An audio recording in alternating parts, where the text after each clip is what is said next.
फैसला आया नैब तरमीम के हवाले से, उसके बाद तो सारे केसेस जो हैं वो ख़त्म हो जाने चाहिए थे खान साहब के, क्योंकि जो तरमीम के ऊपर फैसला आया उसके मुताबिक तो ये केसेस चल ही नहीं सकते, लेकिन उसके बावजूद चल रहे हैं और सिर्फ खान साहब के चल रहे हैं। पाकिस्तान में और किसी का केस नहीं चल रहा नैब में, सिर्फ खान साहब के केसेस चल रहे हैं। और फिर आज से कल, कल से परसों, जहां आप देखें कि हाई कोर्ट ने एक हुक्म इम्तना भी जारी किया है। उन्होंने कहा है कि 26 तारीख तक इस ट्रायल को जो है वो आगे नहीं बढ़ाया जा सकता।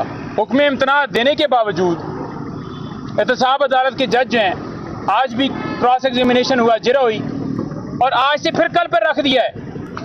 तो ज़बरदस्ती बंदूक की नोक के ऊपर ट्रायल चलाना चाहते हैं। ये जेल के अंदर एक बंद कमरे के अंदर तमाशा लगा हुआ है, एक फिल्म चल रही है, ना फेयर ट्रायल है, झूठे केसेस हैं और कोई अपॉर्चुनिटी नहीं है। और जज साहब पहले से ही कह रहे हैं कि हाई कोर्ट के अंदर जब आप जाएंगे तो वहां पर ये वाले पॉइंट उठाइएगा, यानी उन्हें पहले ही पता चल गया कि सजा होनी है। नंबर 2 बात ये है, खान साहब ने जो बात की है, उन्होंने आज फिर बात रिपीट की है कि 4 अंपायर्स के साथ खेलकर जिस तरह पाकिस्तान तहरीक इंसाफ के ऊपर सारा जुल्म जबर किया गया, क्रैकडाउन किए गए, जेल में डाला गया, नवाज शरीफ को लाया गया, मसरत पर शहबाज को बैठाया, या जो जो कुछ हुआ है, ये 4 अंपायर्स के साथ खेले हैं। अब उन्हीं को एक्सटेंशन देना चाहते हैं। उन्होंने कहा कि एक्सटेंशन इस वजह से उन्हें देना चाहते हैं और तरमीम इसलिए लाना चाहते हैं क्योंकि 8 फरवरी को जो अवाम के वोट के ऊपर, मैंडेट के ऊपर डाका डाला गया था, उसके ऊपर पर्दा रखना है। और जो 9 मई का वाक़या है, जो खान साहब ने बड़ा वाज़ेह कहा कि हमारे खिलाफ एक मुकम्मल तौर पर यह प्लान था, जो हमारे ऊपर यह वाक़या मनसूब कर रहे हैं, ये साजिश थी जो पाकिस्तान तहरीक इंसाफ के खिलाफ थी। तो उन्होंने बात की है कि 9 मई और 8 इन दोनों के लिए ये सारी तरमीम की जा रही हैं, तो हम इसे और पूरी ये कौम इसे मुस्तरद करती है। नंबर 3 बात, उन्होंने कहा कि पाकिस्तान के अंदर मुआशी इस्तेहकाम नहीं आ सकता, उस वक्त तक नहीं आ सकता जब तक आपकी यहाँ पर लेजिटिमेट गवर्नमेंट नहीं होती।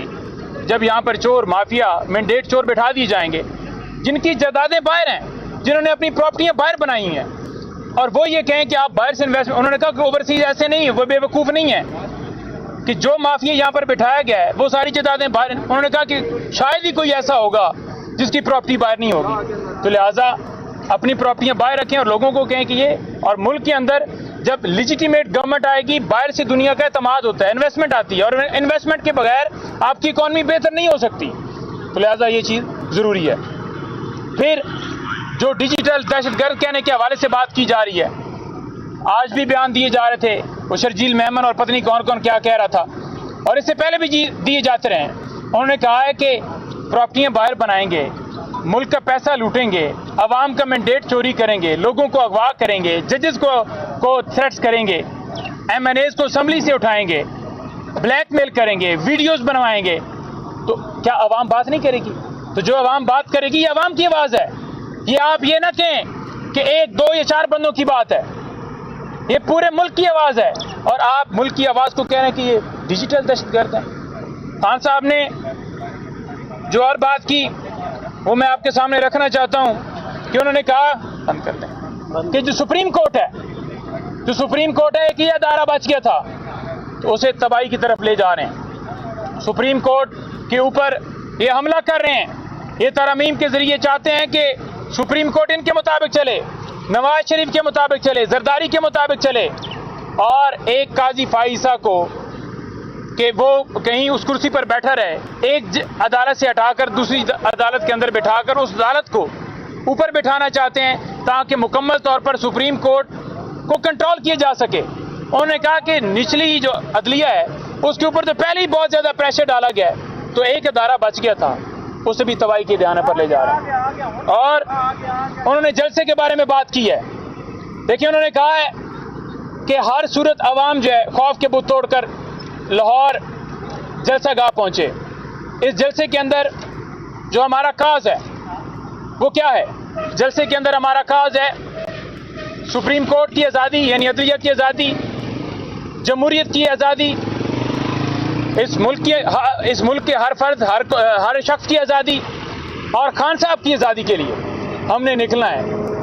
डू एंड डाई का लफ्ज़ खान साहब ने इस्तेमाल किया है कि कश्तियाँ जला के आपने लाहौर हर सूरत पहुँचना है। उन्होंने कहा है कि मैं 15 महीने से जेल में हूँ, मेरी बीवी 7 महीने से जेल में है, तो लिहाजा आप ये जेलों से ना घबराएं।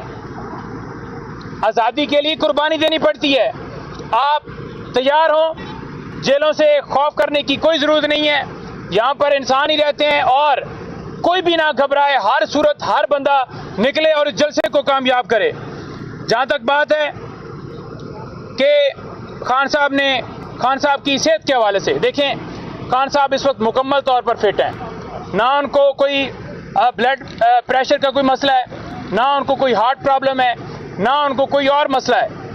तो अगर दौरान कस्टडी उनकी कोई हेल्थ ख़राब होती है या ज़रा भी कोई ऐसा मामला होता है उनकी हेल्थ के हवाले से, तो जिन्होंने इस वक्त खान साहब को कस्टडी में रखा हुआ है वो तमाम लोग इसके ज़िम्मेदार होंगे।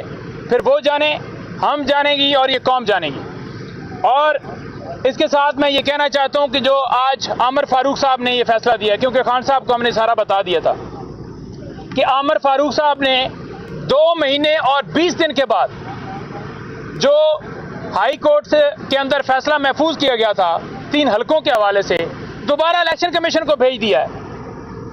कानून ये कहता है कि 180 दिनों के अंदर इलेक्शन पिटीशन डिसाइड करनी होती हैं, लेकिन यहाँ पर ना कानून देखा जा रहा है, ना आइन देखा जा रहा है और उसकी धज्जियाँ उड़ाई जा रही हैं और उसके अंदर फिर सहूलतकारियाँ की जा रही हैं। क्यों लटकाया जा रहा है कि 5 साल गुजर जाएं उसके बाद फैसला देना है।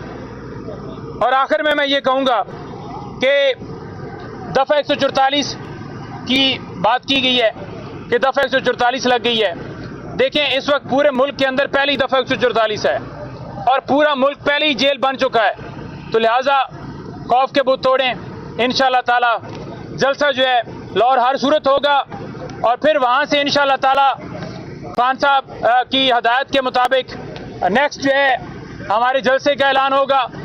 अब देखते हैं कि पिंडी सजता है या मियाँ वाली, लेकिन कोई एक जगह का अनाउंसमेंट होगी और फिर इंशाअल्लाह ताला उसी के ऊपर आवाम पहुँचेगी और हकीकी आज़ादी की जंग में हर बंदा अपना फ़र्ज़ अदा करेगा। बहुत शुक्रिया।